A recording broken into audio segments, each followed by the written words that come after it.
السلام علیکم ورحمۃ اللہ وبرکاتہ۔ ناظرین محترم حافظ رضوی، اور اب ہمارا جو قافلہ ہے وہ داتا دربار سے اب دعا ہوئی ہے، اور انشاءاللہ کچھ ہی دیر بعد اعلان ہو چکا ہے، ہم داتا دربار سے آگے ہم نے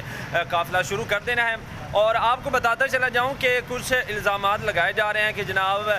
لبیک والوں نے پولیس والوں کے جناب 2 جو ہیں وہ شہید کر دیے، حالانکہ اس طرح کی کوئی بات نہیں ہے، یہ بے بنیاد بات ہے۔ وہ خود ہی اپنی گاڑی کے نیچے آ کر وہ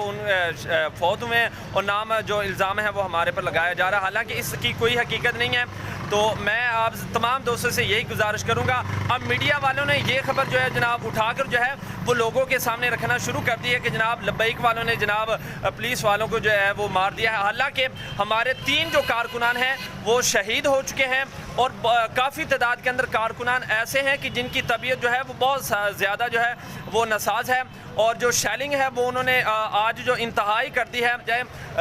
اور انشاءاللہ ہر جو اپڈیٹ ہے وہ آپ کو ملتی رہے گی۔ آپ کو بہت ساری خبریں ملیں گی، جناب یہ ہو گیا وہ ہو گیا، لبیک والوں نے یہ کر دیا۔ الحمدللہ لبیک والوں نے ابھی تک جو ہے وہ کسی کا 1 روپے کا بھی جناب نقصان نہیں کیا،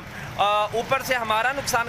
کر کے ہم پر بھی الزام جناب لگایا جا رہا ہے کہ یہ اس طرح کے ہیں، یہ اس طرح کر رہے ہیں۔ ہمارے الحمدللہ ایک کارکن نے بھی کسی کا کوئی رتی برابر کا نقصان بھی نہیں کیا، اور انشاءاللہ داتا دربار کے پاس ہم بیٹھے ہوئے ہیں، کچھ ہی دیر بعد ہمارا جو یہاں سے جو قافلہ ہے وہ روانہ ہو جانا ہے، پھر انشاءاللہ اس حوالے سے بھی اگر نیٹ نے ساتھ دیا تو آپ کو اپڈیٹ جو ہے وہ دیتے رہیں گے۔